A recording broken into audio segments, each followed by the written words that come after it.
Hey, what's up, everybody? This is Pro Football Hall of Famer and former Buffalo Bill Andre Reed. You're listening to Nate and the Fellas on Circle the Wagons podcast. Nobody circles the wagons like the Buffalo Bills. Go Bills. Where else would you rather be than right here, right now? Hey, hey, let's go Buffalo. Hey, hey, let's go Buffalo. The Bills make me wanna shout. Welcome to the Circling the Wagons podcast, a podcast discussing the Bills all year round with interviews, news, recaps, and insightful fan discussion. Most times. Here's your host and lifelong Bills fan, Nate. The Buffalo Bills. I love you guys. Love you, John. The Buffalo Bills beat the Pittsburgh Steelers 31-17 on Monday night in Orchard Park to advance to the Divisional Round of the playoffs and face the Kansas City Chiefs next week. Hello, everyone. Welcome to Circling the Wagons, a Buffalo Bills fan podcast. I am your host, Nate. Guys, thank you so much for joining us. We are going to discuss this Bills victory in depth. We're going to discuss the Bills offense, Josh Allen. We're going to talk about the Bills defense standing up today, even though they were riddled with injuries. We're going to go over all the injuries as well. A lot of fun things to talk about, but the Bills got out of the first round with a win. They will face the Kansas City Chiefs for the first time in the postseason in Buffalo in probably 30 years, or I don't know how long it's been. It's been a while, but the Bills are going to play the Chiefs in Buffalo for once, so we're all excited about that. But first, this episode is brought to you by the Twin Spires Sportsbook at Del Lago. If you're in the Western New York or Central New York area, do yourselves a favor and check out the Del Lago Resort and Casino on off exit 41, off Route 90 in Waterloo, New York. I'm joined by my co-hosts, John and Mike, to discuss this tremendous, amazing Buffalo Bills win. It's not all 100% positives, of course, because we're going to talk about the injuries, but how are you guys feeling? Just emotions. We just got done watching the game, and we're talking about it. Are you guys still riding a high, or what? Go Bills. John, you're feeling your Super Bowls, John, right? Yeah, I'm always Super Bowls, John, until they lose. But they've had a great run. Everything's looked great. The only concern is the injuries, obviously, on defense. Bernard being out, Milano's direct replacement is not good. You're seeing a lot of AJ Klein today, Kyrie Elam, Cam Lewis, and I know AJ Klein actually had a decent game, and Kyrie Elam had his moments. But you don't want to see that, a lot, getting those three players necessarily getting a lot of snaps. Well, let's John, unless you want to add more to that, can we run down the injuries then? My only other thought was that the offense still, outside of Gabe Davis not playing today, hasn't had very many injuries at all to speak of. So they need to step up and be the offense that they've been in the past, and that they've shown flashes of this year. Obviously, Josh Allen's a touchdown leader for the year, and he's amazing, but they just need to limit the mistakes like they did today. They haven't had many penalties at all throughout the year. They limited the turnovers today. That needs to continue throughout the run if they want to have success. That was huge too. Just the fact that they got 2 turnovers and they limited their own turnovers, 100%. Mike, yourself, feeling pretty good after the win? I'm really excited about the results and just win and move on. That's what we say this time of year. Especially seeing some scores around the league and how the fans reacted, right? Like the Cowboys just losing to the Packers, it seems like uniformly had a meltdown. Dak isn't the answer. We got to fire the coach. And the Dolphins just fan base in shambles. So I hate to think if we lost this game, I don't know where we have to end up for it to be a successful season. It almost feels like, I know you said in the past, like we're playing with house money because of the injuries. I feel like because of the injuries to other teams, with Burrow being out, like the way to the Super Bowl is wide open for the Bills. And I'm very excited to get this game behind us. I wish there were a couple of things the Bills could have done better to really put this game away. Now that it's over, it was a great experience because the Bills won decidedly, And it was a game all the way to the end. It wasn't 50-0 and we can go turn the TV off and do something. It was like an exciting game front to finish, but you didn't feel like you were going to have a heart attack. It was perfect. But I thought particularly going into the half, the Bills could have done a much better job when they're up 21-0, right? Just run the ball, kick the field, like a couple, like we can get into it, but I'm excited to finally get Kansas City coming to Buffalo. To lose them in the 2020 season, the 2021 season, I think will exercise the demons for us as a fan. But like, to me, Kansas City is the team to beat. So I'm excited they're coming to Buffalo next week. Yeah. I feel like I threw a lot of shit. Yeah. Geez. I mean, there's just like, I feel like that's my thoughts, man. You just had to had to spew them all out just right at once.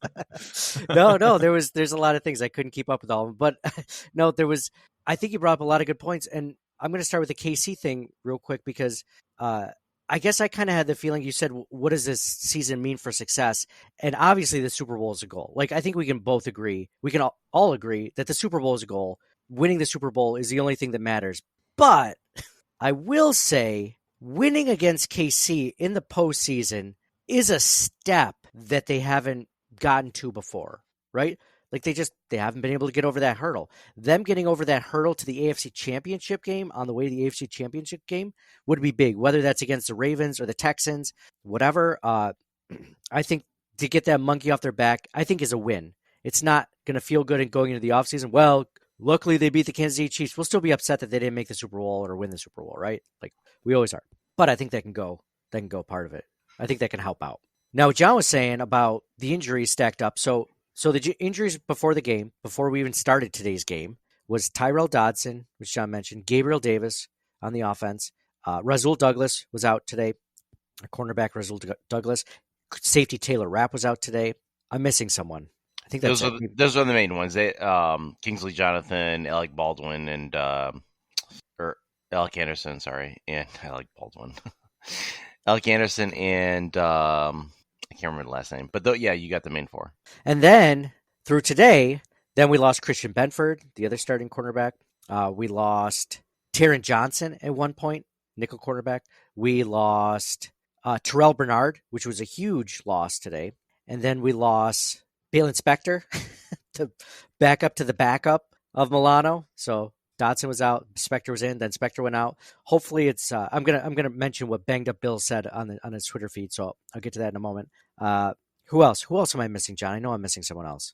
Did you say Taron Johnson? Yes, I said Taron Johnson. I mean, at one point, Kevin Massari on Twitter brought up a good point. The Bills were on with Kaiir Elam and Dane Jackson starting. They're on their CB5 and CB6 and CB7 because Cam Lewis was starting also. He had to because Taron Johnson went out.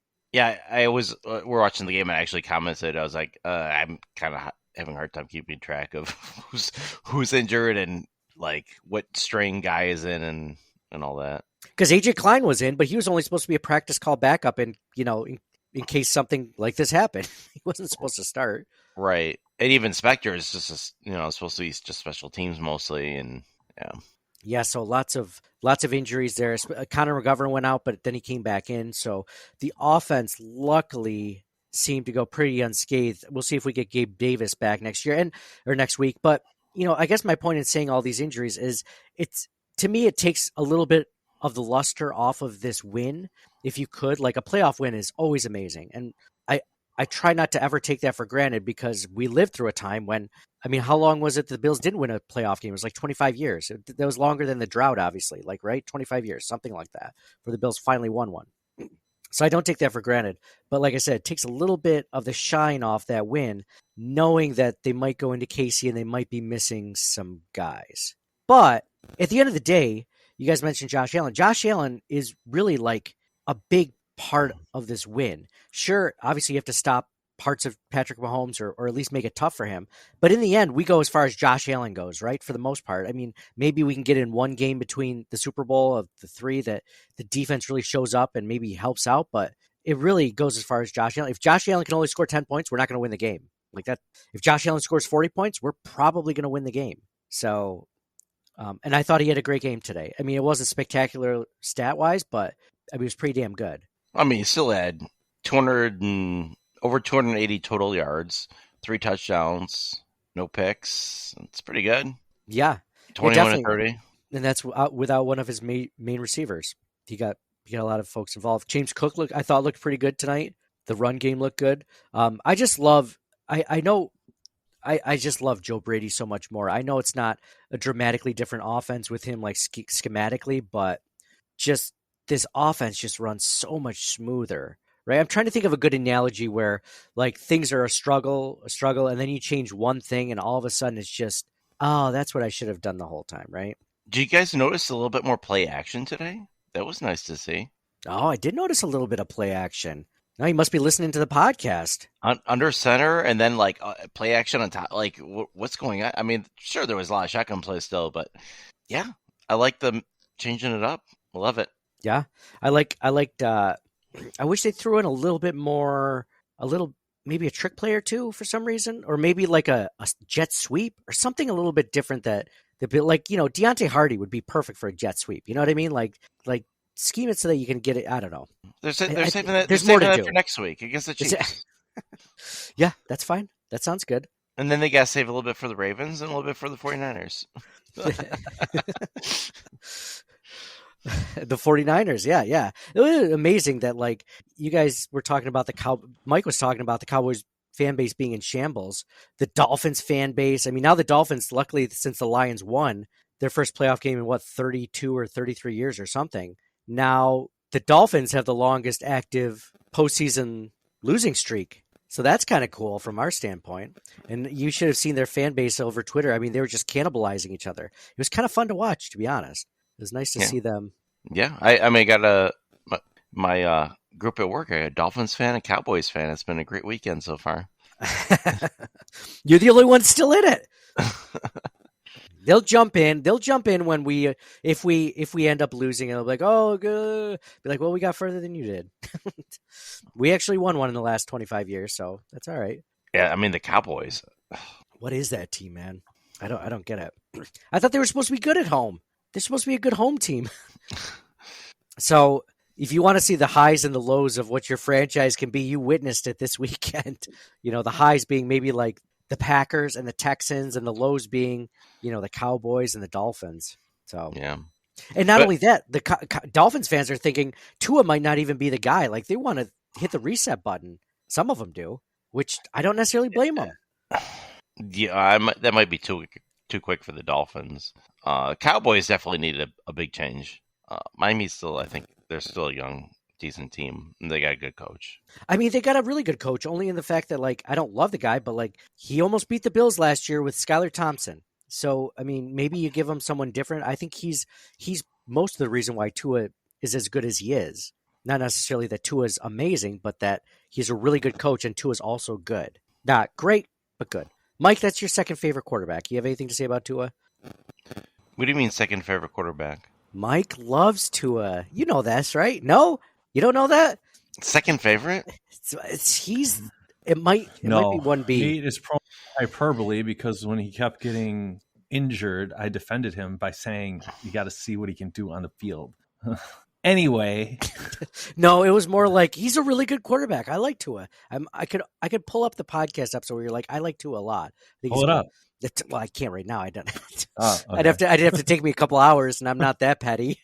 You just have to trust me. I am pretty petty, but so Mike, who is your second favorite quarterback? I think it's just really interesting how everybody's a prisoner of the moment. That's why I'm so glad the Bills won, because I think we're not unique, right? If you look at these, as Nate said, like you looking at the other fan bases across the board, people are like, okay, we got to move on from this coach. This GM sucks.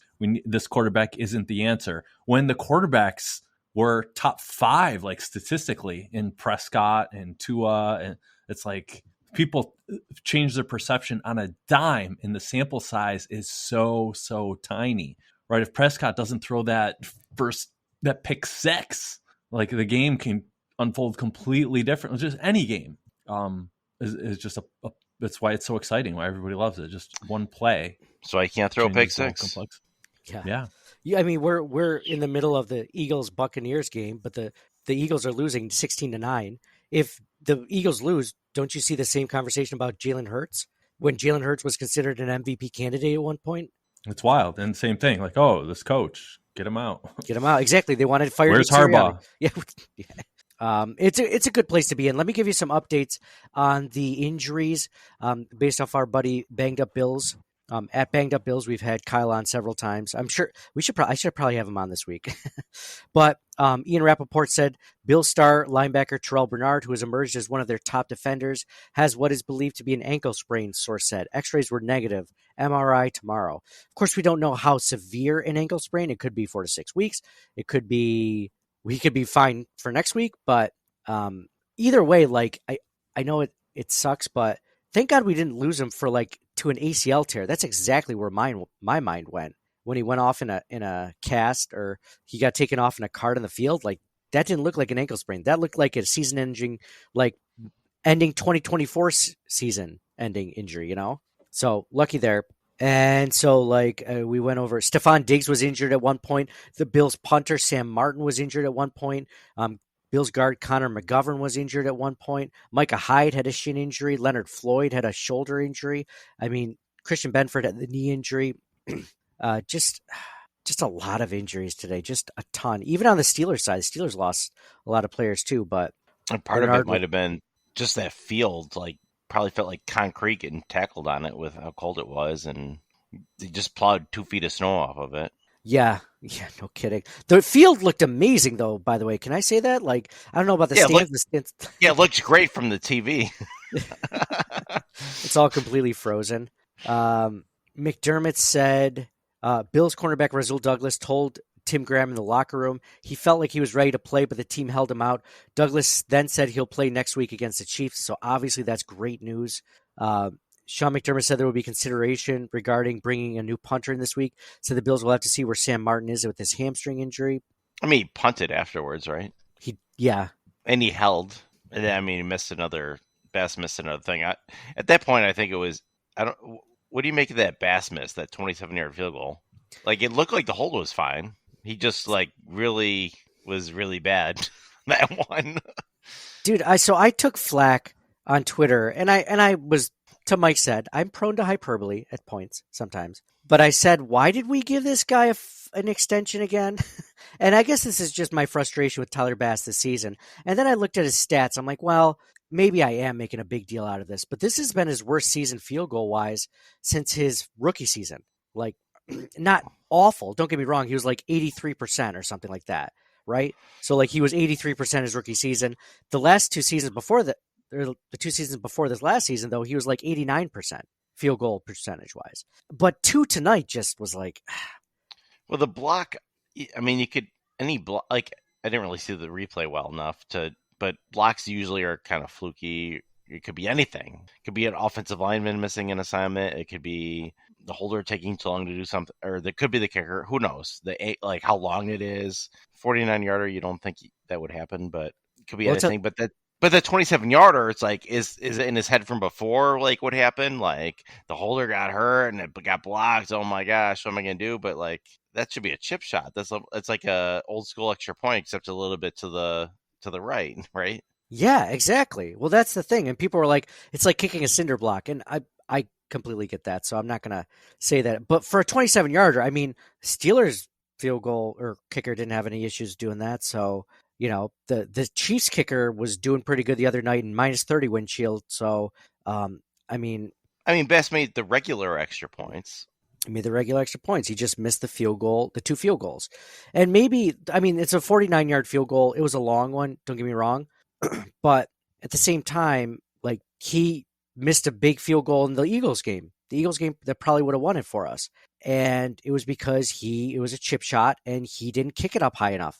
That was his fault. That was on him. So I didn't get a good look at this one, but I would have to assume that this one is also on him. Just because of history in the past. He's got to get that up there, man. And pitching, kicking is just like a pitching thing where these guys can easily get in their heads with confidence and this like that. Don't get me wrong. So I'm not trying to dogpile on the guy, but if you think that he's having a great season, he's not having the worst season ever. He's not having the Nathan Peterman of kicker season, but not good. Not good, especially as what we're used to. So we have that. Let's see. McDermott said it was probably closer for Tyrell Dodson than Rasul Douglas to come back this week. So that's good. We're hoping that we get Rasul Douglas and Tyrell Dodson next week. Those would be huge. Never thought I'd ever say getting Tyrell Dodson back would be huge, by the way. Not like I don't like the guy, but who would have thought he'd be so important, especially with Bernard's injury, right? He's a third-string linebacker at this point. I thought Dorian Williams looked pretty good, though, in his absence. In Balin Spector's absence, I thought he looked pretty good. He had a huge hit. He had a couple big tackles. Williams looked good, yeah. Yeah, I was concerned about Dotson coming into this particular game just because the Steelers, I felt like were going to want to run a lot, which they did want to run a lot, and they would need all the help they could get. I wasn't even anticipating another injury. Yeah, I know. No kidding. So I'm going to give you guys a quiz. Pop quiz hot shot. How many yards per carry did Steelers running backs have against the Buffalo Bills today? How many yards per carry? You can go to the decimal point just to make it a little bit, or just to know what I'm guessing. It's a something point something yards per carry. John, I'll let you go first. Thanks. No problem, man. Talk it out. So you're asking this question, so it's got to be like something that's significant. So it's not like 3.9 or 4. It's either something a lot lower or a lot higher. Maybe. I'm going to go 3.6. 3.6? That's a good guess. Mike? That's a good guess. I don't remember any long runs, but I'll go 0.1 above John. Yeah, it was 3.8. So John had a damn good guess, though, to start off with. John, you should be a handicapper for Vegas. Something, man. Thanks. I don't win a lot when I bet in Vegas, so I don't know. I think handicapping, though, forces you to project forward, not just look back and remember. Oh, true. While you have tabs open. Well, he's literally... Well, that's a good point, though. I thought about it. I'm like, well, you did too, right? It's like, well, they didn't have a lot of long runs, and we're asking this question because it's not really good or really bad. It's not in the middle. It is really good or really bad. So, but I feel like maybe that's a curveball then, because I feel like that's right in the middle, 3.8. It's not really good or really bad. No, it's not. I feel like you want to aim for 4.0, right? Like that's the mark. So like 3.9 to 4.0 is the average, I guess. Maybe 4.0 is the average now. I said because I think the Bills did a good job at stopping the run today. Like you said, no big runs, no big plays, and. But it was like, what was Josh Allen and James Cook? They're like, Josh Allen's probably, that 50-yard run is probably like 7-something. We'll tell you. Josh Allen had 79 yards. I'm sorry, that's James Cook. James Cook had 79 yards on 18 carries. He was 4.4 yards per carry. So again, over that 4 yards per carry threshold. Josh Allen was 74 yards on 8 carries. So he was 9.3 yards per carry. Yeah. Again, like you said, that 52-yard run, that was the big one. So Ty Johnson had 8 carries for 26 yards. Let's just do, real quick, we'll do stats of the game. Let me ask, though, your general feeling of the game. Like, we're super happy that they won. And as I reflect on it more and more, the Bills really should, in a season where we've seen teams hang 70 on other teams, the Bills got 2 turnovers and won by 14. And they got 14 points off turnovers. And turnovers that potentially, I'm thinking of was it Pickett fumble, but like kind of fluky. And Rudolph is a third string quarterback. Well, you got to look at your opponent too. Like the Steelers have good defense. So you're talking about 70 points. Like, the Dolphins put 70 up against the Raiders in week 3. And the Raiders are terrible. And we know the Dolphins are bad. The Ravens put up like 50 or 60 something against the Dolphins. There's another 60 banger, and it's against the Dolphins. Obviously, can't be good teams.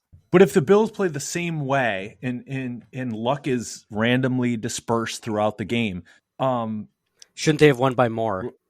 Yeah, I guess looking forward to Kansas City, like those turnovers were not the result of like incredible stifling defense. It wasn't my impression. It wasn't like a sack, fumble, return for touchdown, like just well, they've had both. Yeah, they've had both kinds this year. Like they've had pick 6 against New England, or this game they got lucky. Kyrie Elam was able to pick it off while they were throwing it in the end zone, and they get a touchback.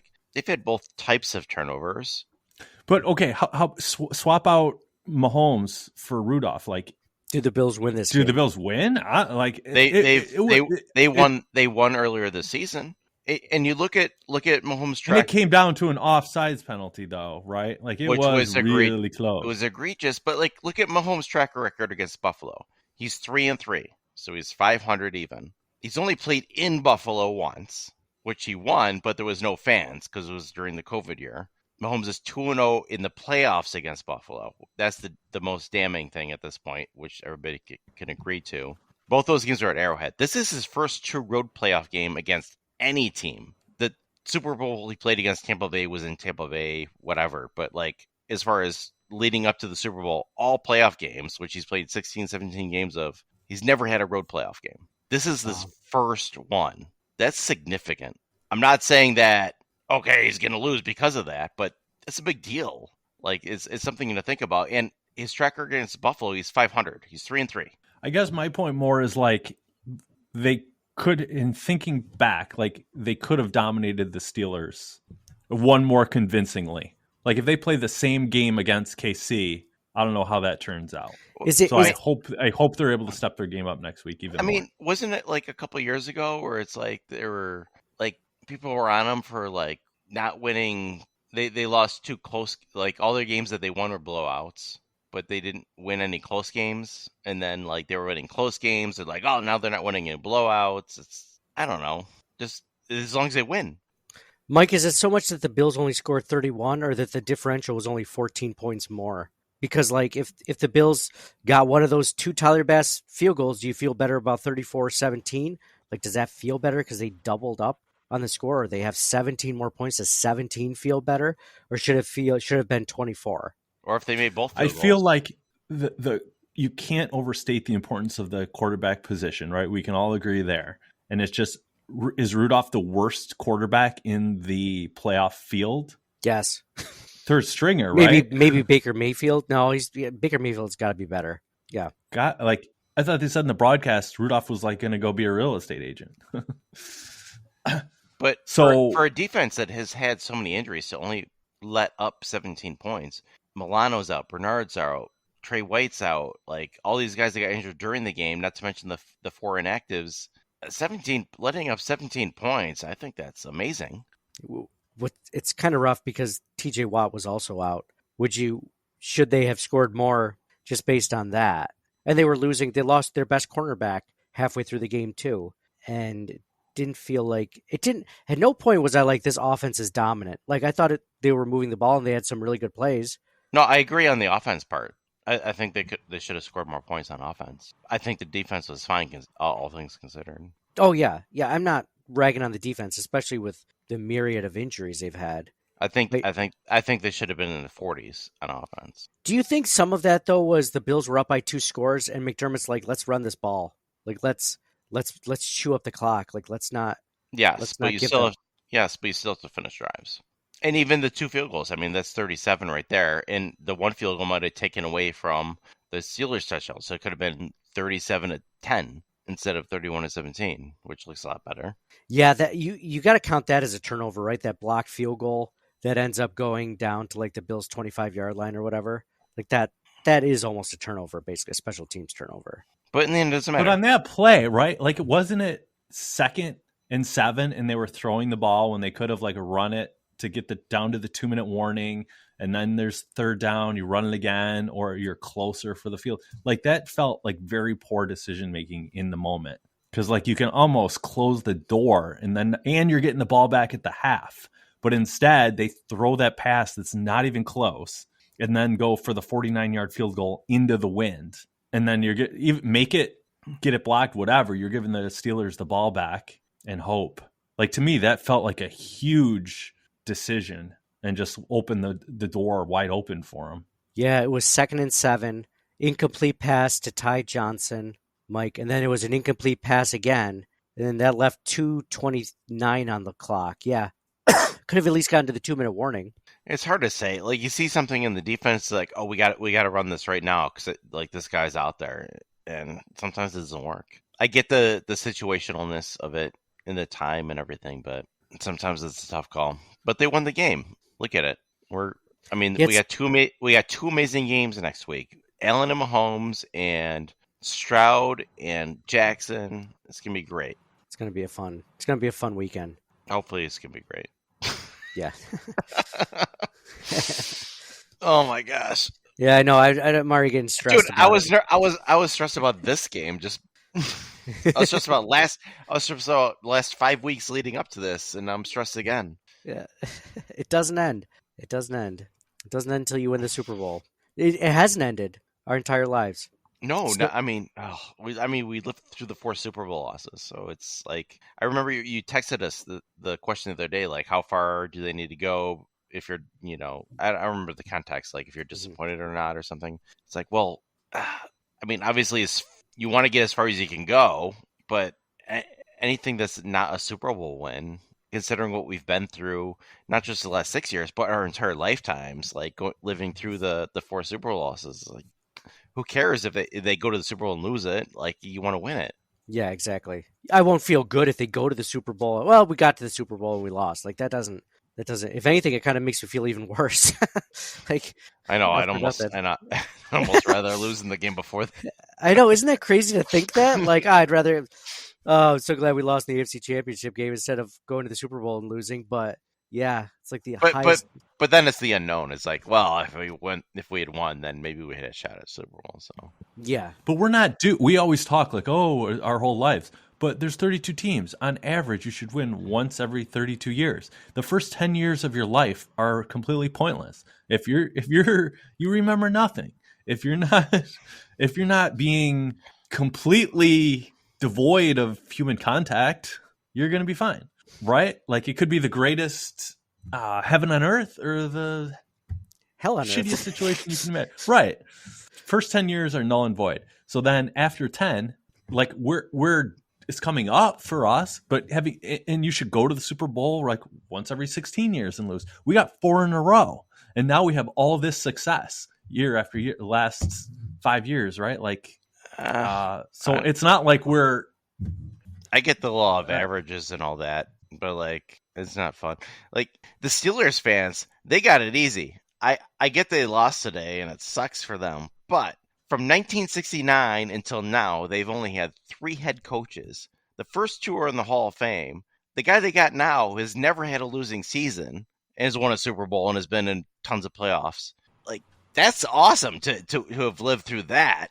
Like, us, like, we had great success and then huge drought. And then, our parents and grandparents, when the Bills in 1960s, 1965, they had 2 AFL championships. The third one, they just barely lost to Kansas City, which would have put them in Super Bowl 1 against the Green Packers. No one cares about that. They're all dead. But they would have matched up better against the Packers than the Chiefs did in the first Super Bowl anyway. But forget that. Then they have all those people would trade their Super Bowl victory for 1 minute to be alive today. I don't think that's what we're talking about here, though. But you ever walk by like a photograph? You ever walk by a photograph of like people from the early 1900s, and it's like a bunch of people just sitting or something? I don't know, family reunion or whatever, and you're like, they're all dead, every single one of them. Even that child who was 3 years old in 1910 is long gone. Those dogs definitely dead. Like you ever see those? Just walk through. Yeah, it's very sad. Yes. I wouldn't say it's sad. It's just the way it is. I didn't know those people, so it's not sad to me. But all the people that like played in like Super Bowl 1, like Mike said. 58 years ago, probably all dead, right? They're going to be wheeling them out like they used to wheel out World War II veterans when there were still some left. Super Bowl 1. I feel like John gloms on to the history of the team. Like, I mean, if I didn't enjoy it and live through it, like, I don't really give a shit. Like if the Bills, I don't know, you weren't alive for Super Bowl 1, so like, we're the champs. Like, you'd be a Dolphins fan then. You'd be a Dolphins fan being like, we won 2 championships. Well, you didn't see any of them. Yeah, but there's YouTube. Oh, that's just the same. That's just the same as watching it live on TV and enjoying the win.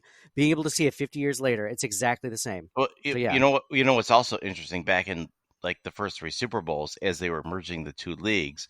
Typically nowadays, they're like, I don't want the Dolphins or Patriots to win the Super Bowl. But back then, you would root for those guys because it was AFL versus NFL. And you wanted your conference to beat the NFL to prove yourselves to them. So it's very interesting dynamic. So for me, to I know Mike's like, who gives a shit, but to me, I enjoy history. So I like the history of all things, but I also am very passionate about the NFL, obviously. So I combine those two things a lot in my thoughts and what I talk about. It's like that Progressive commercial, like not to end up like your parents. It's like, what are you reading there, John? Oh, I'm reading about the AFL merger. And also on this, I have a book about submarines. To be fair, I try to take all the pillows off my couch all the time because nobody can sit on it. John's that's funny. John's reading about wars that nobody ever cared to learn about. Like, oh, this is about the War of 1812. Like, what? Who even cares about that one? So, yeah. No, I get it. I get both. It's easy to remember. It was 1812. Wait, did it start in 1812 or end in 1812? I don't remember. Stats of the game real quick. Josh Allen, mentioned 21 for 30, 203 yards, 3 touchdowns, 0 interceptions. James Cook, Captain Cook, 18 attempts for 79 yards. Josh Allen, 8 rushes for 74 yards, 1 touchdown, like I mentioned earlier. Ty Johnson, 8 carries, 26 yards. Dalton Kincaid, he had that one. Ty Johnson, give him credit. He had that one big 11-yard game to get a first down, keep that clock running. Dalton Kincaid, the leading receiver for the Buffalo Bills, 3 receptions on 6 targets for 59 yards, 1 touchdown. Stephon Diggs, 7 receptions on 9 targets for 52 yards. Deontay Hardy, 1 reception on 1 target for 34 yards. Khalil Shakir. Do you guys, Sweet Sassy Molassy play the game? I really want to give it to Khalil Shakir on that touchdown, man. Like, that was impressive. Like, Minkah Fitzpatrick thought he had him dead to rights, and Khalil Shakir basically held on to whatever balance he had left, stayed up, and not only got the first down, he gets the touchdown too, gets into the end zone. I think that's my Sweet Sassy Molassy play of the game. Do you guys have a better one than that one, or one that stood out even more? I think it's a super close second for me. For me, it's the Josh Allen touchdown run. He passes the first down marker. I'm like, slide, go down. And it almost looked like he thought about doing it. And he's like, I'm just going to keep going. And he went for 52 yards. It was amazing. And that's my Sweet Sassy Molassy. Yeah, I love that play too. That's my 1B. I did love that play though at the time. I was like, slide! You're like, keep going. Mike, one of those two or the Khalil? I'd be hard pressed to, like, with the linemen all have Shakir on their shoulders, like, hard pressed to pass over that one. But I'm going to. And Josh, the Bills playoff record, right, for a rushing for a rush.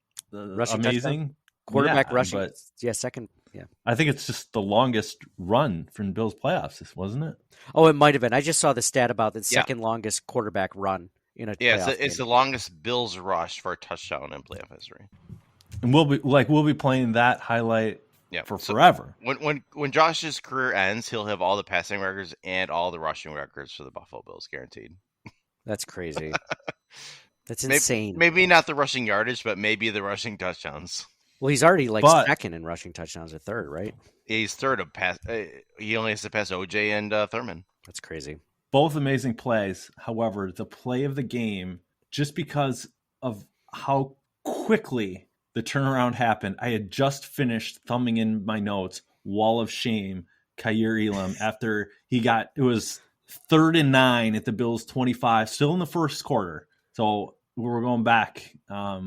Still in the first quarter, the Bills are 14-0. It's 3rd and 9 at the Buffalo 25, and Elam just gets trucked. You remember that? And and then he gets called for the pass interference.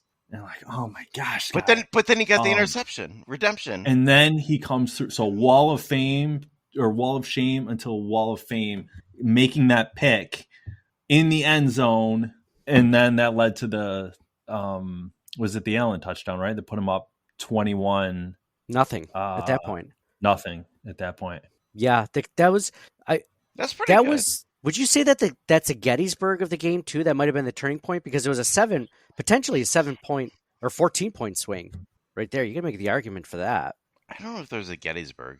There were some Gettysburg moments maybe for the Steelers that just didn't come to fruition. The block punt, or I'm sorry, the block field goal. Yeah, for sure. That was a big turning point, but they just couldn't keep it going after. Well, they went from going up 24-0 before halftime to 21-7.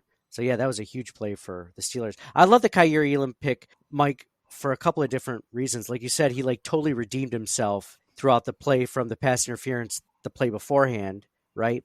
But then kind of like redeeming himself in general. I mean, he's a first round pick that people are kind of labeling a bust at this point, and he came up with a huge play in the time that it mattered the most. So there's depth to that choice, Mike. There's levels, there's layers to what you chose. So I like that one. Khalil Shakir we knew was pretty good. Josh Allen we obviously know is good, but Kaiir Elam I didn't expect a big play from him at all, and he came through. I like it. On the Steelers side of the ball, real quick, Mason Rudolph, 22 for 39, 229 yards, 2 touchdowns, 1 interception. Jalen Warren, the leading rusher, 8 attempts for 38 yards. Najee Harris, 12 attempts for 37 yards. And the leading receiver for the Pittsburgh Steelers was Pat Freiermuth, 5 receptions on 8 targets for 76 yards. Those were stats of the game brought to you by the Twin Spires Sportsbook at Delago. A couple more stats real quick. Kaiir Elam tallied his first career playoff touchdown today on a 17-yard pass from Josh Allen. Yeah, there it is. Allen's 52-yard run marks the longest run by a Bill in a playoff game, surpassing a 45-yard touchdown by Joe Cribbs in 1981 against the New York Jets. The 52-yard touchdown by Josh Allen was the longest in his career in a run in the regular season or in the playoffs. Greg Rousseau tallied his first sack against Mason Rudolph today. So again, those are stats of the game brought to you by the Twin Spires Sportsbook at Delago. We did Sweet Sassy Molassy play of the game. Let's do Wall of Fame and Wall of Shame. Obviously, let's start with Wall of Fame. I'll go first. It's got to be Josh Allen. Again, John mentioned earlier, maybe I said not with his arm, but still over 280 yards of total offense by Josh. No turnovers. He did have a couple of iffy throws, but luckily they didn't end up being picks. So I thought he had a good game against a good Steelers defense. I mean, the Steelers defense is not terrible. So maybe, Mike, that's what I chuck it up to, that the Bills still won by 14 points against a playoff team that still has a really good defense. And they got some players back like Minkah Fitzpatrick, who they haven't had for 3 or 4 weeks now. So, that's how I'm going to justify that. Josh Allen. Do you guys have anyone else besides Josh Allen for your Wall of Fame? Any other nominees? Yeah, Josh Allen and Ed Oliver. Ed Oliver having a tremendous season. Mike? Only person I could add is A.J. Klein off the streets to being a crucial member of the defense. Maybe we give it to like A.J. Klein and all the other guys that came off the street, right? Like Balin Spector wasn't a starter, and he was doing good up until his injury. Kaiir Elam, like Mike just mentioned, had that one big, huge play. Cam Lewis was okay tonight. I mean, a lot of guys stepping up. Dorian Williams, we mentioned earlier, having a good game at linebacker. This could, we'll just... Yeah. Team sport, let's go. Let's put the whole team on there. Let's put the whole... Mike's favorite. Fuck you, Mike. The whole team's on there. Go. Let's go. Wait, the coaching staff, too.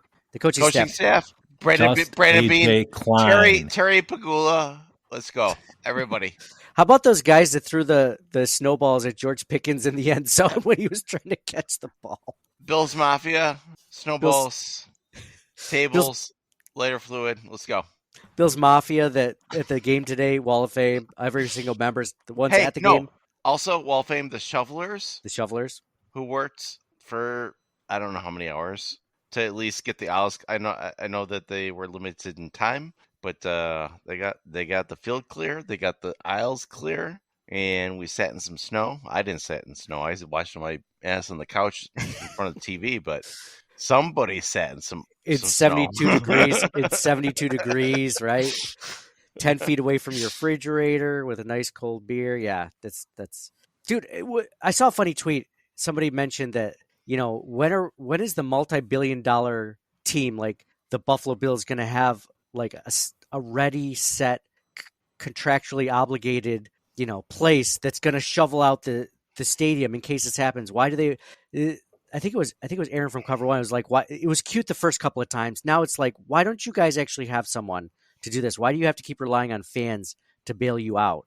And I was just like, that's a good point. Like, it was kind of funny the first few times. Now it's just like, you have to assume that this might happen.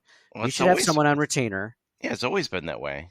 I Yeah, mean, well, we change just don't remember like 30, 45, 50 years ago they did the same way they do now. But Well, they should have a place, an employer or something, or some company that they can pay to do this. And then if they also have extra people that want to do it, okay, we'll pay you $20 an hour. But we already have like 50 people waiting in tow for when this happens. yeah, I don't know logistics and what. Yeah, I have no idea. That'd be like your company Well, it's got to be a one-time deal though, right? Because it doesn't happen every season. So it'd be like 3 years later. Oh, by the way, we got some snow. Can you come over now? I live in California. Who this? I paid. I remember when we had our firstborn and we were so busy with trying to get everything ready and when the baby came, we're like, we're up all hours of the night, we're not getting any sleep. We're just trying to like live life and kind of survive for a little bit, trying to adjust to being new parents. I talked to my wife and I'm like, well, let's just get a snowplow service. Like, we never do that, right? Like, but whatever, that's fine. I don't care. Everyone in our neighborhood has it. I'm just going to do it too. And we did it. We paid a $300 retainer or whatever it was so that they would come every week. And they came once. They came once that entire winter. We had that much snow only once. So we paid it anyway, though. But that's the cost of it. It's like, how come I can do that, but the Pagulas can't? Like, how do I have the money or the wherewithal to do that? The And, stadium is probably a little bit more expensive than your 30-foot driveway. yeah, they have a ton more money than I do too. So it evens out. Oh, by the way, that snowplow company, also the one time they came to snowplow my driveway, they bent in my garage door. They was like, they were, how like we have 3 panels, like the top, middle, and the bottom one. They like caved in the bottom one, so it was like inward bent. And that took about 8 months for them to come out and fix that. Finally, You should have hired some Bills fans for $20 an hour. You have a much better job done. I should have had them on. Yeah, And you probably would have had a lot more fun doing it. Yeah. All right. So I guess I'm not so mad at that anymore. That's fine. You guys want to have anything else before we get into some hot takes from Bills Mafia? I would say one of the surprising things, given Tomlin's success over the years, is just I was struck by the sheer ineptitude of the Steelers being down by 14 with 2.5 minutes to go, just dinking the ball down like 3 yards here, 5 yards. As a Bills fan, I'm like, this is the greatest thing ever. I know. But very surprising that they wouldn't try and, like, the game's for all intents and purposes over. You've got nothing to lose, and they did not push the ball down the field, get to the 50, throw a Hail Mary. And then just the capstone on that, like maybe 10 seconds left, Mason Rudolph like runs with the ball to end the game. Like, it's very reminiscent of a lot of Bills teams during their drought. Now this isn't, the Steelers don't have a drought, but the Bills would often do that in the past when they had a really good defense and a really good running game, but no passing game when they didn't have a quarterback, and a very similar scenario. So you know how we rag on Sean McDermott for like his use of timeouts or whatever before the end of a half or the end of the game? Like, did you see Mike Tomlin when the Bills got the ball back after the Steelers touchdown? It was 21-7, and the Bills like got sacked on the second. It was like on first down they got sacked for 17 yards. And it was 2nd and 17. They had all 3 timeouts, and it was 1:40 something left. I'm like, call a timeout. If I was yelling at the TV, I wasn't yelling at the TV for them, but I'm like, I can't believe they're not calling a timeout. Like 2nd and 17 before the end of a half is pretty much, you're not going to get a first down, like that's it. And they didn't stop it, and they let it go down, and the Bills called another play, and it wasn't until there was 2 seconds left that they called a timeout, and then the Bills just kneeled the ball. And it was just like, what are you guys doing? And I think even more of an exclamation point on that is the Bills punt, like Martin was already clearly injured. Yeah, exactly. Right. If there was ever a time to do it, I agree 100%. It seemed that what are they thinking? Whether it's Tomlin or somebody upstairs should have recognized it. I don't know, but to end both halves, very surprising from a franchise like the Steelers. Or even when Martin's back to punt after he got injured, why not do an all-out punt rush? Oh yeah, that's the time to do it for sure. Yeah, so it's one of those games where I'm not only like criticizing my own team, I'm this other team. What are they doing? And people say that Mike Tomlin is, one of the better coaches in the NFL. And look how easily, I guess. He's also one of the more conservative ones, though, which I don't necessarily agree with being ultra conservative all the time. Although I totally respect Tomlin, I think he's done a great job over the years. But I'd rather have McDermott than Tomlin because McDermott will go for it on fourth down. He'll do a little bit different things. Yeah, he'll be more aggressive for sure. For sure. I guess that was my point was, and you just said it, John, was just McDermott's not terrible. Like people want to say that he's awful. Like, dude, even good coaches or what people consider are good coaches make idiotic decisions during the course of a game. Yeah. Right. We just don't notice it as much because we watch the Bills. But and you look at like Vrabel a lot. I think he's a good coach. He got fired. He'll catch on somewhere else. But he's kind of more conservative too. He's a good coach, but for certain teams that might not be what you want. Yeah, absolutely. We'll see where he ends up. Luckily, it's not going to be in New England. But after every Bills game, I said I ask people on Twitter, on X, if you're not following us, please do. We're at CTW Pod, like Circling the Wagons Pod. I say, what's your hot take after this win or loss? And this time I'm going to start at the bottom. Okay, I don't normally do that. I'm going to start at the bottom. Give some people some chance to that I don't normally read because that's how the algorithm works. Let's see. Dave Boyle says, Diggs must always wear that sweater. Do you guys have any traditions that you guys do before a game, like you wear something or do something or anything to when the Bills are winning? Just got to keep doing it just so they keep winning, right?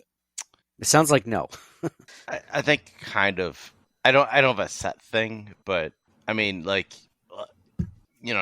if you're sitting on the floor, then I'm happy. Well, I only sit on the floor when they start losing. So is that what it was? Yeah, that I'll do whatever. Or so I just happen to be like that time against the Chiefs a couple of years ago. I was sitting on the floor, but I think I was petting my dog, and I was just like, "Well, I've been sitting on the floor this whole time. They're winning. I can't get up." So I just stayed there. I might do that again this week. We'll see. You got the sock thing going on, right? I do have the sock thing going on. Yeah. I'm glad you brought that up. I have 2 Bills socks, one with a big hole underneath it that I wore today to work. I was out at a job site and working that. I was like, I gotta wear it. I can't not wear it. I can't risk the juju, right? So, and it was funny is there was at least 2 or 3 comments that were just like, you can easily fix that, right? Like, and I was like, well, yeah, but the Bills are still winning, so yeah, exactly. First off, A, I have to keep wearing them like this because the Bills are still winning, like you said, and then B, I didn't know that till you just messaged me that you could fix a hole in the sock. I figured like you couldn't sew it shut because it's like there's missing material. I mean, it's stretched too much. Like if I sew it shut, it's going to be really tight in one spot, or I don't know. It's that you need like a patch or something. And now I have to YouTube it. So yeah, I didn't know that guy on Twitter. Don't YouTube it yet. Just keep writing it out until Yeah. I gotta fix. Yeah, I'll fix it if and when the Bills lose. But if the Bills win and they make it to the Super Bowl and they win it, why would I ever? No, you get keep going into the next season. At least into the postseason, right? I mean, even if because I can't stop in the regular season. Like if they lose Game 3. The week 3, I can't, patch it up then. What if they make it to the playoffs, right? I can't. Yeah, you keep going. Yeah. I keep going. Okay. Sounds good. I don't think it's patching. I think it's darning, isn't it? Darning? Yeah. Why is it not patching? Is it because it's a sock and it's a different type of? Okay. Yeah, if you're stitching. Aren't you a Beatles fan like Eleanor Rigby? Remember that song? Yeah, I like that song. It's like darning his socks. Oh, I don't know all the words to the song, but Eleanor. It's not a long song. Darning his socks. Remember that part? Yeah. Yes, right around that part. Yeah.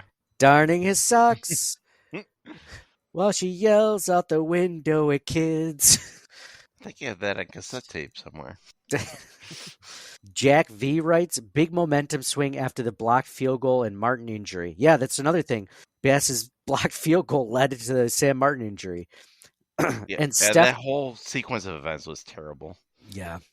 What's funny is, so full disclosure, I was driving back from Binghamton during the first half of the game, and You weren't watching the game? no, I was riding shotgun, so I didn't have to drive. So that was nice. I was in the car. So you're watching it?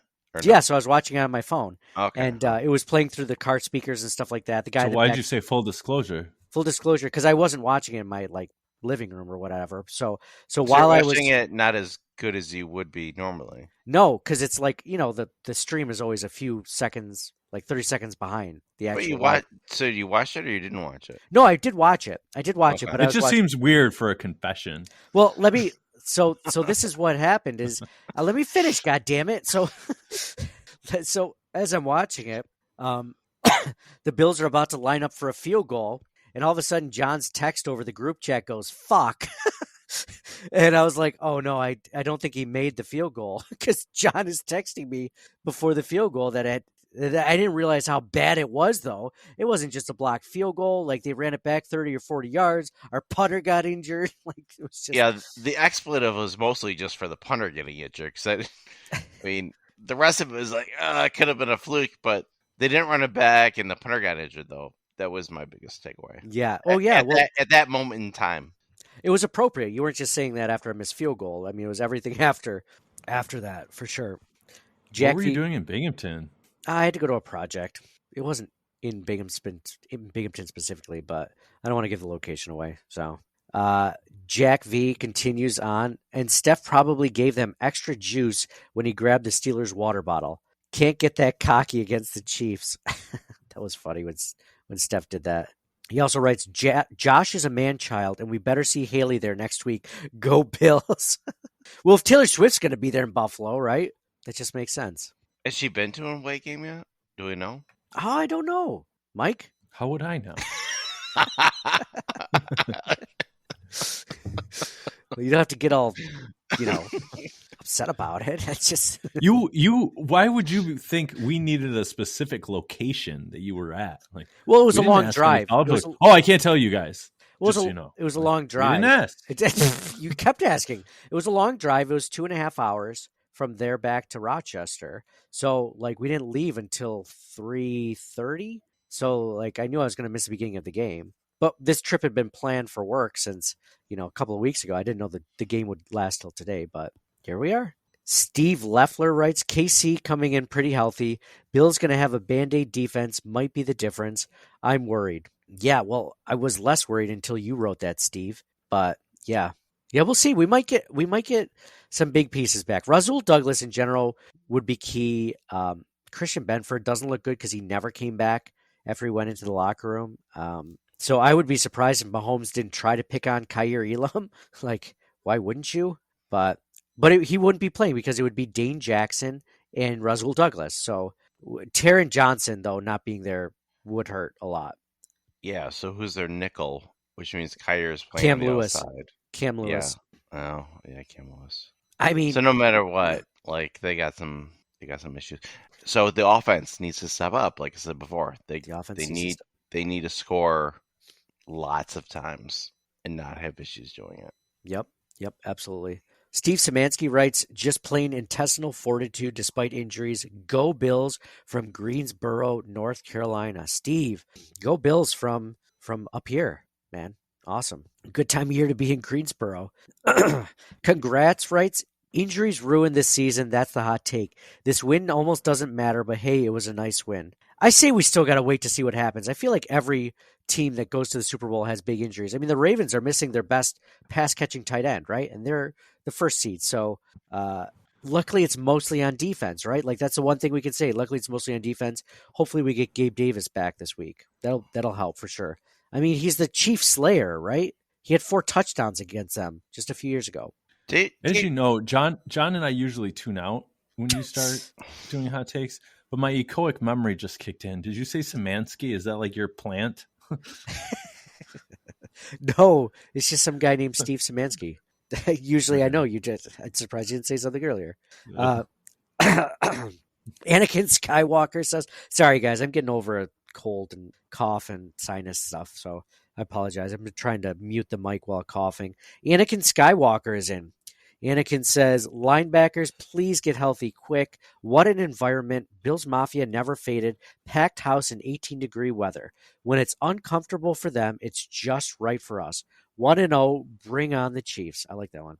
How much did you guys love when the Bills scored a touchdown? Like people just tossing the snow into the air like confetti? Like I dug that a lot. I'm a fan. The only thing hotter is Ryan Fitzpatrick with his shirt off. It's pretty sexy, actually. Bills fan UK said Josh didn't turn the ball over. Nerdy Birdie writes, the people who got hurt on defense need to get right quick. Yes, absolutely. Absolutely. The last time that we played the Chiefs, we did not have Matt Milano. We did not have Daquan Jones, and we did not have Tre'Davious White, correct? Because it was like week 9 or something, right? And we got Daquan Jones. We got Daquan Jones back. And we got Rasul Douglas now. We didn't have Rasul Douglas then. AJ Tharp. Yeah, there you go. Win. Victory. Plan on it. Hey, we always joke around about like getting our hotels right now for the Bills parade in downtown Buffalo. Yeah, that wasn't a joke. Should we do that like tonight just to be safe, or do we wait for one more win? Or what? Yeah, definitely tonight, not back in April. Yeah, we'll do it tonight.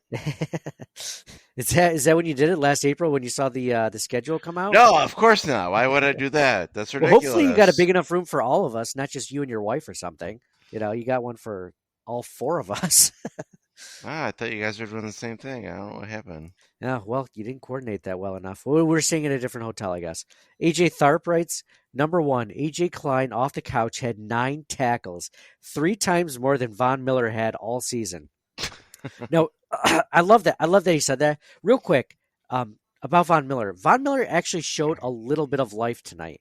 Like he didn't look great, but he didn't look like a tackling dummy out there. Like he actually made a couple of moves, and he could have sacked Mason Rudolph, but instead decided to shove him, and he didn't fall down. So, but he got some pressure. He got 2 pressures, I think, tonight, which is about 2 pressures more than any other game this entire season. So in the remaining games that are left, obviously the most important one being the Chiefs.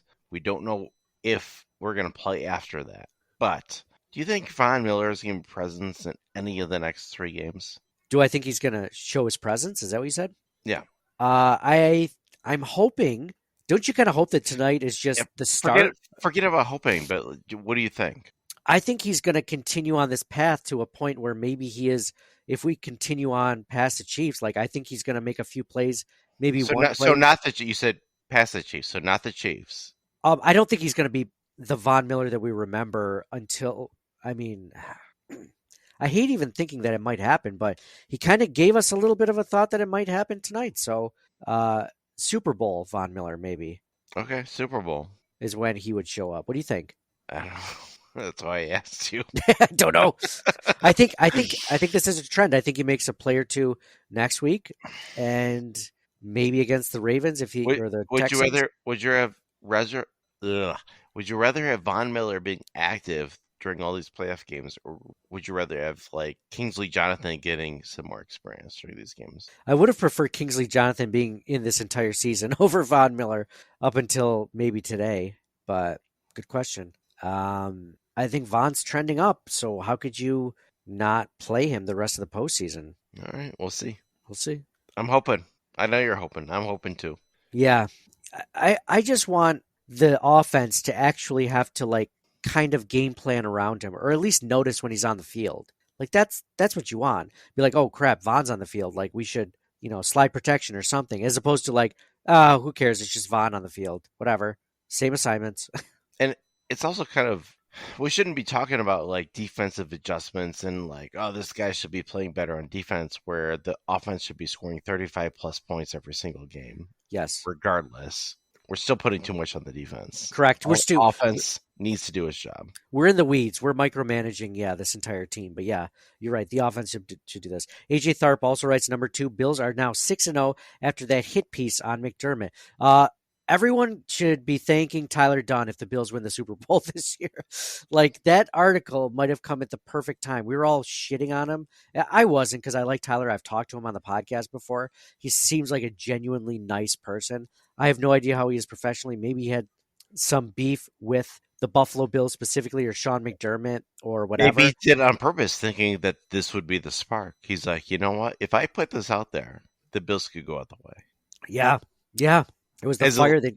last desperation attempt. Yeah. But they're doing it. They need to. If that's the case, they need to give him a ring. If the Bills win a Super Bowl, you know how we said they can give rings to whoever they want. They need to give one to to Ty Dunn. Oh, how can I get a ring? You got to write a hit piece. Sean McDermott saying that he likes terrorists. That sounds like too much effort.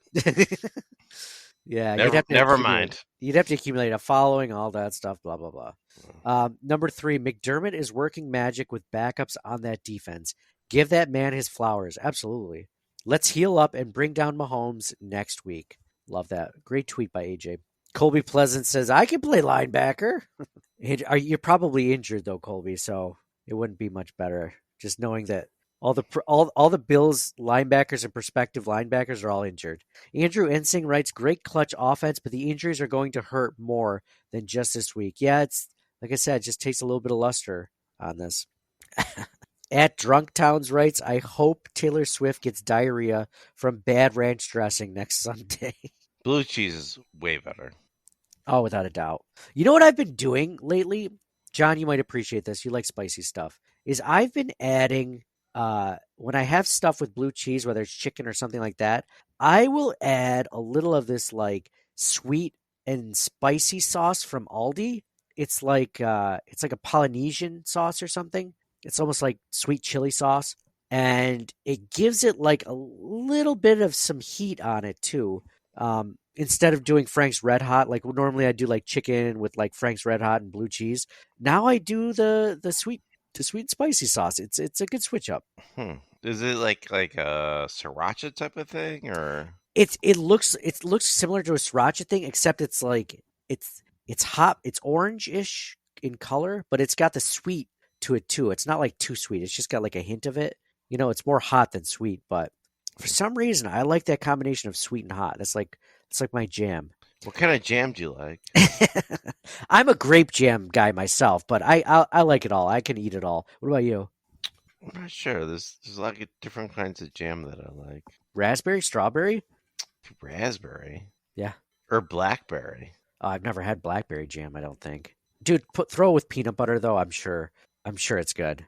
So what's the difference between jam, jelly, and preserves? I don't know. Let's save that for the next. Let's save that for the episode if they ever lose. Let's save it for that episode. I'm trying really hard at a tangent. You're trying to get us back on. God, I am trying so hard. I only Trey _TTV says, can the Bills win the Super Bowl without kicking? I don't know.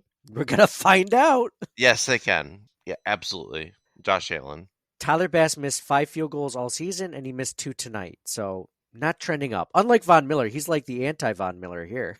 He's trending down, but missing field goals, getting our punter injured. I'm just kidding. That's not Tyler's fault, obviously. Louisiana Bills fan writes, injuries are going to be too much to overcome against KC. Psych, we got Josh frickin' Allen, baby. Psych! I like that. There you go. He had me in the first half. Not going to lie. Just keep winning said, any more injuries and they're going to be looking for fans to play.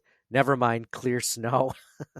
Original Hatriot says, Dorian Williams steps up next week with a huge play or two, leading the Bills to victory. Roll wave. Hashtag Tulane, hashtag roll wave. Yes, I love that. I love Dorian Williams. He's one of my favorite draft picks this season. Just as far as like his upside and where he could eventually play after watching him play and following him in the pre-draft process. I like Dorian Williams. I'm a Dorian Williams fan. Mike Graham says, Josh Allen is him. Playoff Josh, baby. Let's go. Playoff Josh is a different level, man. He used to be kind of mistake-ridden Josh and sugar high Josh or YOLO Josh, but he's been playing well. NBA Hoops Online writes, Bills are better because of struggles, but may have lost too much on the defensive end. We'll see. I mean, luckily this isn't the same Chiefs offense that we've seen, in the past. They're not unbeatable. What they score against us? 17 points, right? 20-17 we won. So Swank 24/7, Buffalo Fandemonium writes, Josh is poised and Shakir is for real. I love Khalil Shakir. I've been high on him since the draft process too, so I'm really excited to see what he does this postseason. It was cool. His mom tweeted online when he scored that touchdown. She said, "That's my baby" or something. It was cute. Crank Dat Killer says, impressive effort by the team, but I can't help feeling a little bittersweet after all these injuries. Yep. Crank Dat Killer. Yep. Me and you both. Crank Dat Killer. Me and you are in the same level. We're feeling the same emotions. Crank Dat Killer. Charles Byrne Go Bill says, yes, we won, but it should have been more like 43-17. What is up with Bass? Yep, Mike, to your point, 43-17. And to end this episode of Hot Takes, or this segment of Hot Takes brought to you by the Twin Spire Sportsbook at Delago, it's Chad Labrie. Chad Labrie says, Allen was great today, and look, no turnovers. Offense and defense were playing great. All right, that ends the Hot Take segment. Do you guys have anything else that you want to end the podcast with before we sign off? Should we have like a cold take segment too? Do you have a good cold take? I'd love I'm to just hear asking. What's the difference between a cold take and a hot take for our listeners? I do like that account on Twitter, Freezing Cold Takes, right? So I think it's when people say something that ends up being completely wrong. Right? It ends up going from a hot take to being completely wrong into a freezing cold take, right? Well, hot takes are like, you could just make outrageous whatever, right? So anything could be a cold take based off of that. Well, exactly. That's when they actually get called out for making, or is a freezing cold take something that's like, oh, this is set in stone no matter what, and then it's wrong. Yeah, yes, agreed. Like this is like the Bills will not make the playoffs. Like that would have been a freezing cold take. Because looking back at it from like week 12, if you're like, the Bills are not making the playoffs, like that ended up being a freezing cold take, right? Yes. It's usually someone important, not us, someone important saying it. Yeah. I think. Yeah, we shouldn't do the freezing cold take. No, we don't want to call ourselves out for the stupid crap that we say sometimes. Like John, you saying that the Bills wouldn't make the playoffs. They won't win another game. They're going to go 9-8. No, I said undefeated season at the beginning. So speaking of freezing cold takes, but John said, okay, maybe one more game this season, 9-8. There you go. So I don't know. Not that I'm keeping track or anything. I just, re-listen to these podcasts. So I heard it a couple times, but Mike, anything else you want to add before we close this one out? No, it's great game. Looking forward to next week. Very cool. Well, thank you guys all for listening. Again, this episode is brought to you by the Twin Spire Sportsbook at Delago, at the Delago Resort and Casino. This was really fun talking about this win. Obviously, like I said, a little bit of shine, a little bit of luster, a little bit of glitter and glamour taken off of this from the injuries, but we will be getting some of these guys. We should be getting back some of these other guys back this week that weren't there.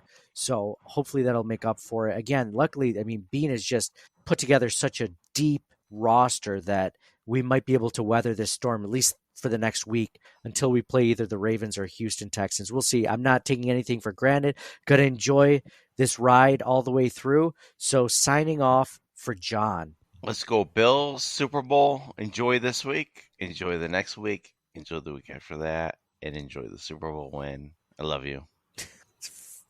For Mike. You guys know what the line is for next week? Bills by $1 billion. That was my guess. I'm going to go $1 billion -1. Hold on. I'm going to pick it up. Do you guys want it? I'm looking at it. Oh, okay. Oh, I just found it. Oh, John, what do you think it is? You saw me again. Bills by 2.5. You're dead on. You're like, all right. You're dead nuts on. John, you should be a handicapper. I don't understand how you. I don't know if that job makes any money. Probably not, but I think mostly break even. Who's favored over the Ravens and the Texans, between the Ravens and the Texans? Ravens and Texans. I would think the Ravens are favored. They are at home. I might put some money on the money line for the Texans. That might be a good bet. Like, this Texans team might be decent. You want us to guess? Or Yes, sorry. Is Mike already looking at it? I don't know. I moved on with my life. I read it 3 minutes ago when we started talking about okay. it. Oh, yeah, totally. Me too, totally. The Ravens are favored by... Let me guess. Okay. Oh, you already said. All right, 9 something. All right. I already heard you say it. I just started 9. And then It's either 9 or 9.5.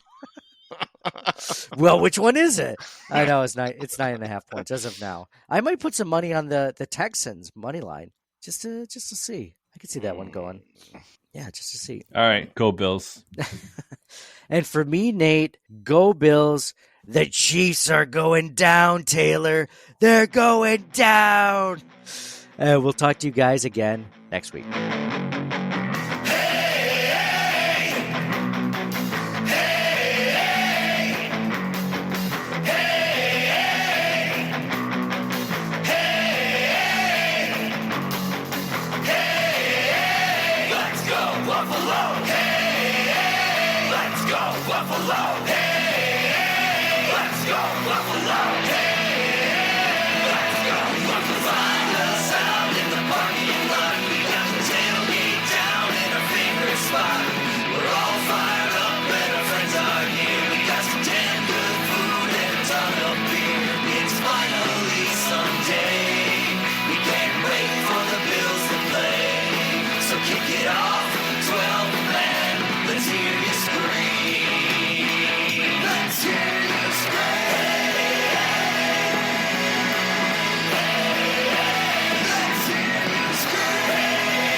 Thank you for listening to the Circling the Wagons podcast. Download and subscribe to us in your favorite podcast service. Email us at ctwpod@gmail.com. That's Charlie Tango Whiskey Pod @gmail.com. Follow us on Facebook and Twitter at CTWPod. And most importantly, go Bills!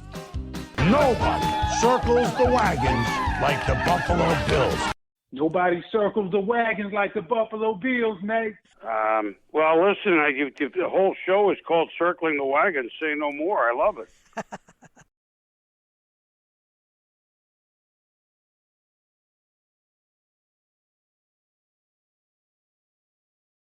Who's Taylor? Taylor Swift. The Chiefs are going down, Taylor. See, I'm talking to her.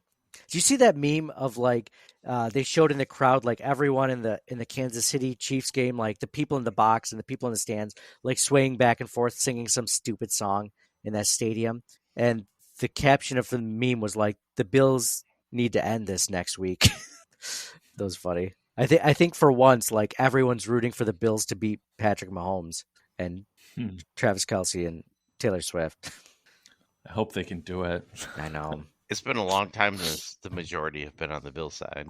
I know. Really long time. A really long time. The only people that don't want us to win are probably like Dolphins fans, right? Again, well, anyone in our division. Yeah, anyone in our division. There's probably everyone else wants us to be, and Chiefs fans. Which is weird because back in the late 60s, you would root for those teams because you want to beat the NFL. But it's not really weird because everyone's dead. Or nobody remembers anymore.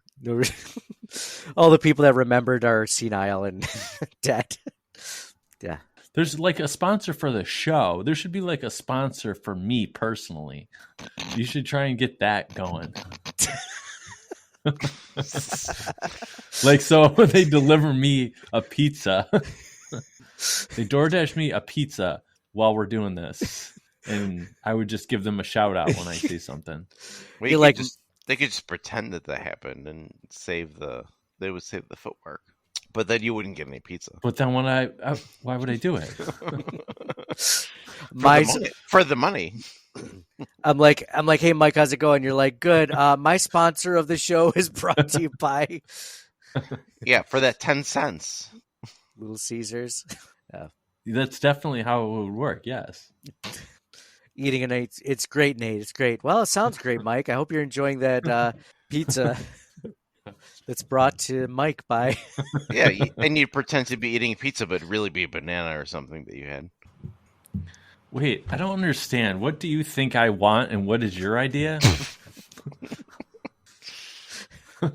I just laughed along with it because it was funny, but yeah, that's a good question. So I'm proposing, just like Nate gets a sponsor for the show, I'm suggesting he get a sponsor for me individually. So same concept, just more of the benefit would accrue to me. Only you. It sounds like it doesn't sound like you give a shit about us. Wait, so to recap, Nate gets a sponsor for the show, and then you said Nate also gets a sponsor for you. Well, it's like I didn't think you really got it. You're like, oh, why don't we just fake it? Like, I want to do it for real. No, but he's like, no, I really want. No, I understand what you're saying. You selfish bastard. Yeah, I get it. You want more for you and less for us. I get it. No, it's not zero sum. It's not less for you. Mike's like, I get paid $10 each mention. I got hung up. $10 less I'm going to pay you.